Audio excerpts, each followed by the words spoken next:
Numbers carry what narratives try to hide. At least the Pakistan government admits this assumption in one of its own statements concerning intelligence-based operations in Balochistan. The government claimed to have conducted 90,000 operations in Balochistan in the year 2025. That's 246 operations every single day. In this week's Zombish Insight, we focus on Balochistan's operations figures in 2025. Low trade but high number of operations. What's true? In the first week of January this year, the Pakistani officials made an extraordinary claim.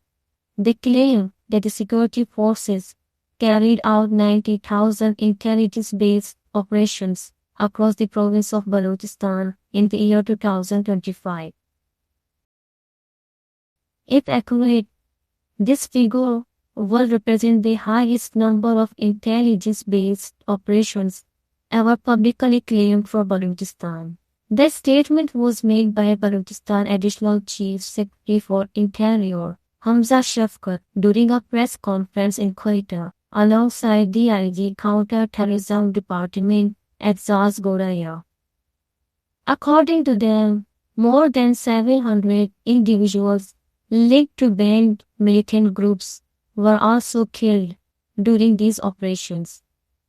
Let's break down this huge figure of 90,000 intelligence-led operations in order to understand the government's actions to counter what it publicly describes as a low-level insurgency in Balochistan.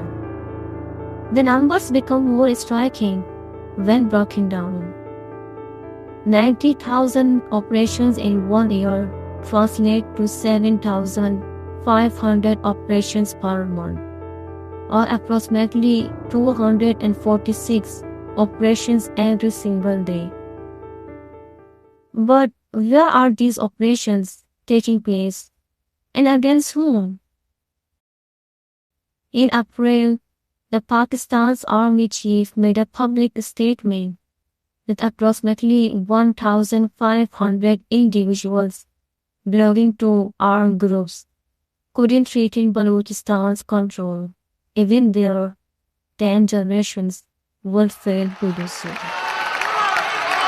Whatever little bit of the terrorism which is taking place in the country, and the people say, and the people they are mostly propagating, that with this kind of security situation there won't be any investment coming to Pakistan. Well, to them, they must hear me very clearly now. You think terrorists, they can take away the destiny of the country from us?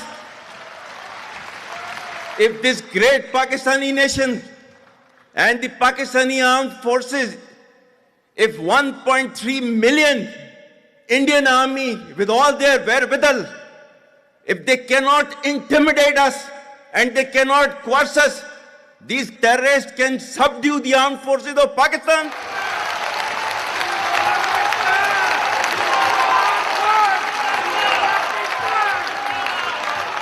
और बलूचिस्तान जो है, जो कि पाकिस्तान की destiny है, ठीक है, जो कि पाकिस्तान के माथे का झूमर है, तुम 1500 बंदे कहोगे कि जी हम इसको ले जाएंगे, तुम्हारी अगली 10 नस्लें भी नहीं लेके जा सकती.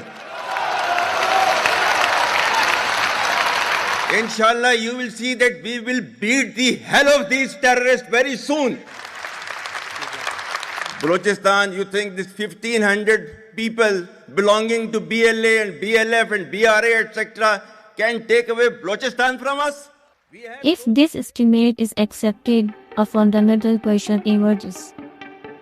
Why will 90,000 intelligence-based operations be required to counter an estimated force of 1,500 militants?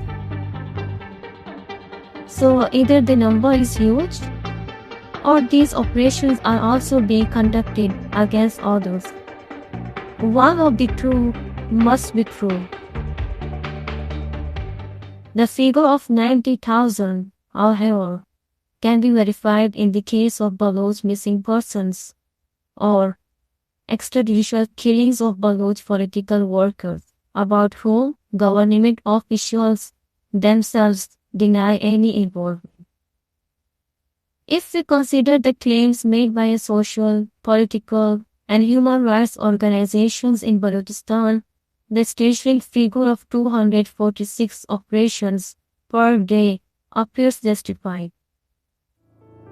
Different groups in Balochistan have been documenting human rights abuses, particularly regarding missing persons and extrajudicially killed individuals, and their figures are estimated in the thousands.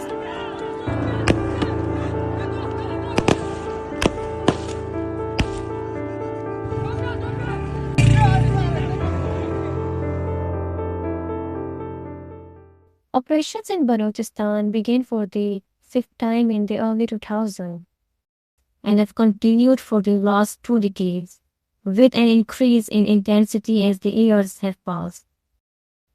However, the Pakistani government has been insisting that it has always been a minor conflict and there has been a significant reduction in the insurgency in Balochistan.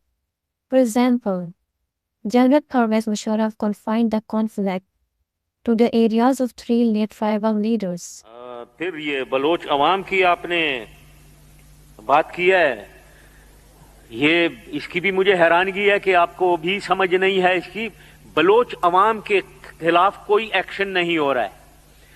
एक अगर सरदार की आप बात सुनते हो, ये रिंद साहब बैठे हैं, ये सरदार बैठे हुए हैं यहाँ, ये तो बिल्कुल खुश बैठे हैं, ये बैठे हुए हैं यहाँ मेरे सामने।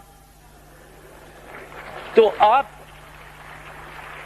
और ये उनके बराबर में मंगल साहब बैठे हुए, वो भी सरदार हैं। और यहां आपको पता होना चाहिए कोई 78 सरदार हैं, जिनमें से 75 को कोई प्रॉब्लम नहीं है, सब गवर्नमेंट में है, सब एक्शन कर रहे हैं। 3 सरदार बोल रहे हैं, उनमें से एक डेरा बुगती से गड़बड़ कर रहा है और सुई को भी उसने अटैक करके खराब किया है। उसको आपने क्या हक दिया है कि वो पाकिस्तान या बलोच का सारे पूरे बलोच कौम के लिए? Current Chief of Army Staff stated that there are only 1,500 individuals. Last year, the Interior Minister Mohsin Naqvi even said that no big operation is needed, and a SHO, a police officer, is enough to handle the situation in Balochistan. दहशतगर्दों ने हमला किया, छुप के किया ना, सामने आते मुकाबला करते, किसी ऑपरेशन की कोई जरूरत नहीं है। ये एक SHO की मार है, इनके लिए कोई लंबी चौड़ी हमें साइंस करने की जरूरत नहीं है। ये दहशतगर्द हैं, इनका बंदोबस्त होगा। How true is that claim? Let's understand what intelligence-based operations are and how their frequency can be used to assess conflict intensity. Intelligence-based operations are not routine patrols. They are targeted actions based on surveillance, intelligence inputs, and threat assessment. In conflict research, the frequency is often used as a proxy for measuring the intensity of a conflict. In post-Good Friday Agreement, Northern Ireland considered to be a low-level insurgency. The intelligence operations averaged only a handful per month between 5 to 15. In Afghanistan, between 2016 and 2019, nationwide intelligence-based operations range from 300 to 900 per month during periods of active conflict. At the height of Iraq's insurgency between 2006 and 2008, a period widely regarded as near civil war, Baghdad alone witnessed up to 40 intelligence-led operations per day, with nationwide monthly figures estimated to be exceeding 1,000 operations. This period is widely regarded as a near civil war. Let's place the claims from Balochistan in global perspective, using geography and population-adjusted figures. Balochistan in Pakistan is around 347,190 square kilometers. It is Pakistan's largest province in terms of area and the least populated. Its population is roughly 15 million. Syrian officials have claimed that security forces conducted 90,000 intelligence-based operations in Balochistan in a single year. That translates to around 6,000 intelligence operations per million people per year. Now compare this with internationally recognized conflict zones. Afghanistan is a country in South Asia with a total area of 652,230 square kilometers, which is about 1.9 times larger than Pakistani Balochistan. In Afghanistan, during the height of the war between 2016 and 2019, the population was roughly 41 million. Even at peak operational levels, estimates suggest between 300 to 900 intelligence-led operations per month nationwide. Annually, this amounts to approximately 92 to 260 operations per million people. Iraq is a country in West Asia that has a total area of 438,370 square kilometers. It's roughly 30% bigger than Balochistan in land area. During the peak insurgency years of 2006 to 2008 in Iraq, one of the bloodiest conflicts of the 21st century, the population stood at around 45 million. Nationwide intelligence-based operations are estimated at roughly 1,000 per month. That equals around 260 operations per million people per year. The contrast is stark. Balochistan's claimed rate of intelligence operations is more than 20 times higher than Afghanistan and Iraq in the peak conflict period. These figures raise a fundamental question. Is Balochistan facing a low-intensity security challenge as officially claimed, or is it being subjected to an operational scale comparable to active war zones? Both realities cannot exist at the same time. Placed within this global context, the claimed operational tempo in Balochistan aligns not with low or medium intensity conflict, but with some of the most heavily militarized conflict zones in the world. This stands in contrast to repeated official assertions that the situation in Balochistan is limited in scope. According to claims made by Pakistan's Chief of Army Staff in April, there are roughly 1,500 individuals involved, out of whom 700 have been killed. By the end of the year, such an operational scale should logically have resulted in a visible decline in conflict. Yet, as 2026 begins, reports of enforced disappearances and extrajudicial killings appear to be continuing at a similar intensity. Normalization, by any measurable standard, has not followed. So the question remains, is Balochistan a low-intensity conflict zone with a limited number of militants?